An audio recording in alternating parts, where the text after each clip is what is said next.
Olá, sejam todos bem-vindos. Eu sou o professor Wesley Barbosa e no vídeo de hoje eu vou falar sobre magistério. Mais especificamente, tentando responder a pergunta: o professor precisa gostar de tudo que ensina? Essa pergunta que me veio à mente a partir de alguns comentários deixados por vocês, a partir de algumas experiências que tive. Acho que é muito relevante a gente trazer essa discussão aqui para o canal. Se você gosta de conteúdos assim, não deixe de se inscrever no canal e ativar o sininho das notificações para sempre ser informado quando novos vídeos forem publicados. Além disso, curta o vídeo, pois assim você mostra que está gostando do meu trabalho. Então bora lá.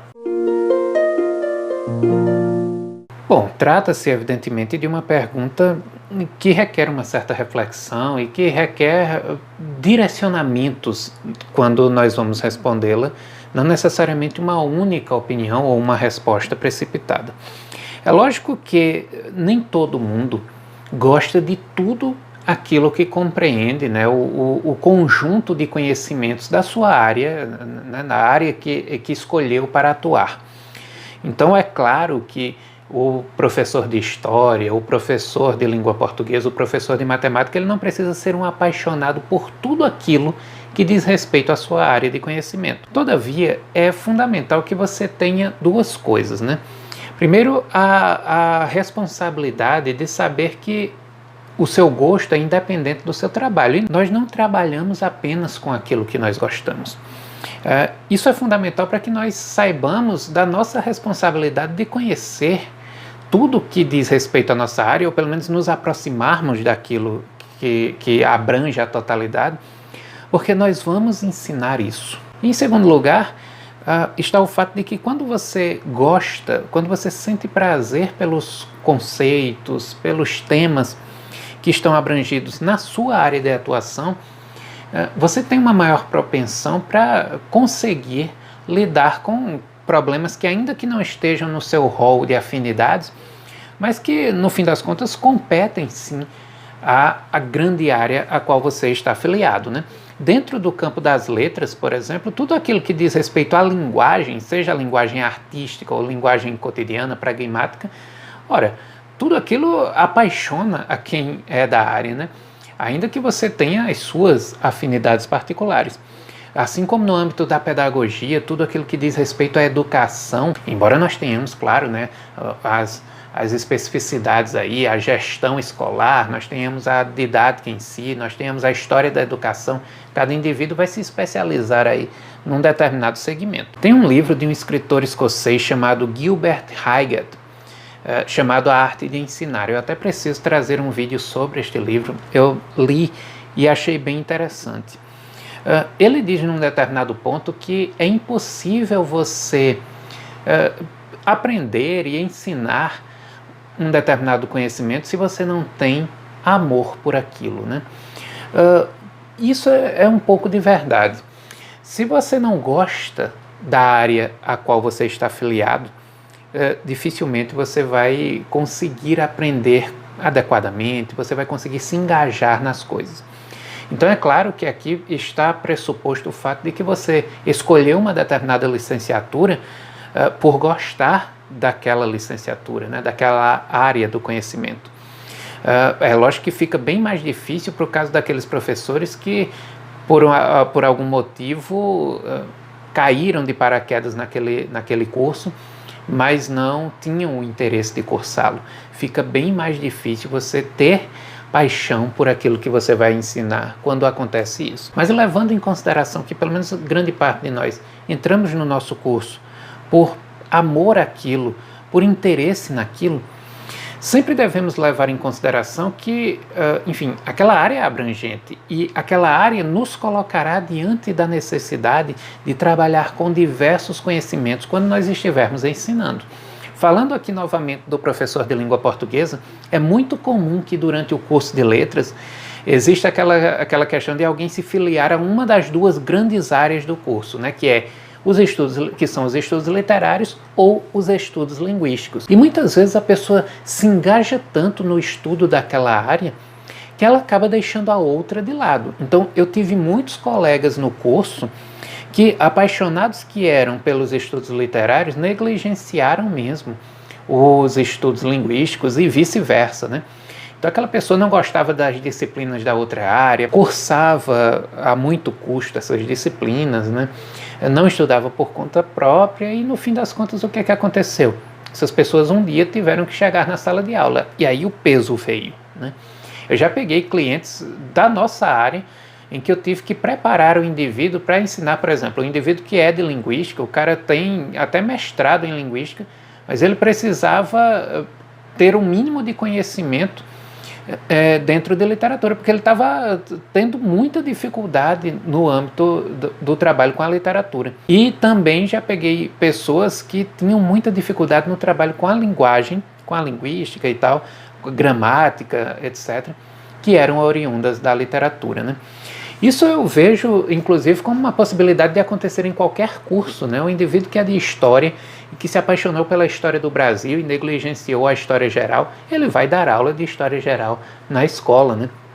E isso aí você entenda em qualquer área do conhecimento, né? O cara de biologia que se apaixonou por botânica, sei lá o que, e deixou de lado, genética e deixou de lado outras áreas, vai sentir dificuldade. Eu fiz um percurso acadêmico curioso, né? Eu me filiei à teoria da literatura muito cedo e fui estudar literatura. Minha monografia, minha dissertação e minha tese, que estou trabalhando nela agora, será também sobre literatura. Mas eu nunca deixei a linguística de lado, né? Durante a graduação eu apresentava artigos, participava de congressos ali na área de leitura, de linguística, linguística textual e tal. Escrevi sobre sociolinguística, estudei algumas coisas de gramática, participei de grupos de estudo, enfim. Eu nunca deixei de lado a gramática, a linguística. Desenvolvi o meu projeto de leitura da gramática, leitura comparativa, né? Já falei aqui do método comparativo de estudo a partir da influência de um professor excelente que tive nesse sentido. E tudo isso me fez nunca perder essa noção de todo dentro da minha área. E o pessoal sempre chegava conversando comigo e falava que minha área era literatura. E eu respondia que minha área era letras, na verdade, né? As pessoas entendiam um pouco como brincadeira e tal, mas na verdade sempre foi sério. Eu sempre me entendi como um profissional de letras, como um estudioso de letras e um estudioso de linguagem. Por mais que eu tenha uma inclinação para estudar a linguagem enquanto representação, né? A linguagem literária, mas eu sempre tive esse interesse. Agora, claro, isso não quer dizer que eu seja apaixonado por todas as áreas do curso de letras. Existem áreas do curso de letras que eu leio por pura necessidade, né? Alguns ramos da sociolinguística, linguística aplicada, linguística cognitiva que eu cheguei a estudar muito superficialmente, não são áreas com as quais eu tenho tanta afinidade. Eu gosto muito da microlinguística, eu gosto muito da análise do discurso, eu gosto da linguística textual, de alguns setores, alguns autores especificamente da sociolinguística, mas enfim, não sou apaixonado por tudo. Todavia, estudo. Esse vídeo vem no sentido de mostrar a importância dessa separação entre inclinação pessoal para a pesquisa, para a leitura constante, para a leitura apaixonada, aquela área, claro, aquela sub-área em que a qual você vai dedicar a grande parte do seu tempo, a qual você vai dedicar sua produção, e aquelas outras áreas às quais você deve recorrer para ter uma noção de todo dentro da sua área, claro, né? Isso é fundamental, ainda que você não vá para a sala de aula, né? Embora o vídeo seja específico para o magistério. Mas é lógico que entender a linguagem literária e o modo particular de utilizar a linguagem dentro da literatura fica algo muito mais fácil quando você entende a linguagem de um modo geral, né? A capacidade humana de linguagem, e a linguística contribui muito nesse sentido. Mas o que eu quero mesmo dizer é no âmbito específico do magistério, ou seja, você vai trabalhar com aquilo. E não cometa com você esse pecado de deixar de se preparar adequadamente e lá na frente você vai sentir, tá? Você vai sentir, muitos colegas sentiram, muitos colegas sentem até hoje, muitos clientes sentem até hoje, e não faça isso. Estude, se dedique, leia, entenda aquilo. Eu acho que isso, nosso cérebro, ele pode ser um aliado ou um adversário, né? Dependendo de como você trabalha as coisas. Convença o seu cérebro de que aquele conhecimento é necessário para você.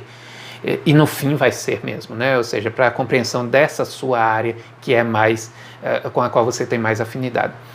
E permaneça estudando.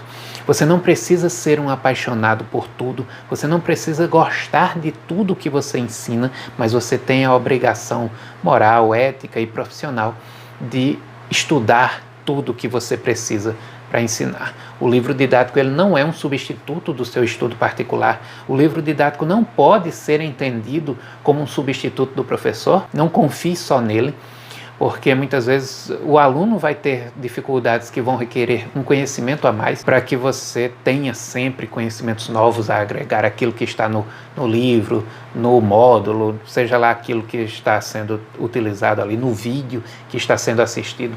Você traga informações novas, você faça referências, você faça uma rede de conhecimentos, né, uma grande teia de conhecimentos. Isso é fundamental. Então conheça, pesquise, construa em sua mente essa noção de que esses conhecimentos são relevantes. Isso tornará mais prazeroso o seu estudo ou, no mínimo, fará você entender melhor a importância desse estudo. É sempre curiosa aquela noção que circula na sociedade de que o professor trabalha por amor. E é importante a gente desconstruir essa noção em dois sentidos. Aquela mais usual que o pessoal está batendo muito nessa tecla ultimamente, que nós não trabalhamos por amor, nós trabalhamos pelo salário, né? Todo mundo trabalha pelo salário. Por amor você pesquisa, você estuda e tal, mas trabalho é por salário. Isso é importante para que nós lutemos pela valorização da nossa remuneração, né, das nossas condições de trabalho. Mas o outro ponto é justamente naquele sentido de que ninguém trabalha só por amor, também no que diz respeito ao objeto do seu trabalho. Todo mundo trabalha também por obrigação. Nós, em qualquer área do conhecimento ou em qualquer ramo trabalhista, nós temos pessoas que em determinado momento estão fazendo aquilo que gostam e em outro não. Então, também tem isso, né? Nós não vamos trabalhar só por amor, nós não vamos ensinar apenas aquilo do qual nós gostamos, a menos que cheguemos na universidade. Então, quer dizer, é impossível você chegar ao nível em que só trabalhará por amor, né? Isso é uma grande utopia. E claro, faz parte da vida de todos nós. Entender isso já durante a sua formação, é esse o grande objetivo deste vídeo, entender isso durante a sua formação vai lhe dar a noção de que você precisa se dedicar a tudo, que você precisa se lançar com paixão e com dedicação a todas as áreas, para que lá na frente, quando você se depare com essa realidade, você não sinta esse impacto, né? Eu acho que isso é fundamental. Essa compreensão é extremamente importante para todos que estão no curso superior. Estou falando aqui especificamente para o pessoal do magistério, mas entendam aí, você que é do direito, tem muita gente aqui do direito, tem muita gente aqui de outras áreas, entendam isso como fundamental para tudo. Então é isso, espero que vocês tenham gostado do vídeo, um vídeo novamente sobre o tema do magistério, fazia um tempo que eu não produzia. Se gostaram, não deixem de interagir, deixando seu comentário. Como eu sempre digo, a participação de vocês é fundamental. Eu agradeço muito pela audiência e até o próximo vídeo.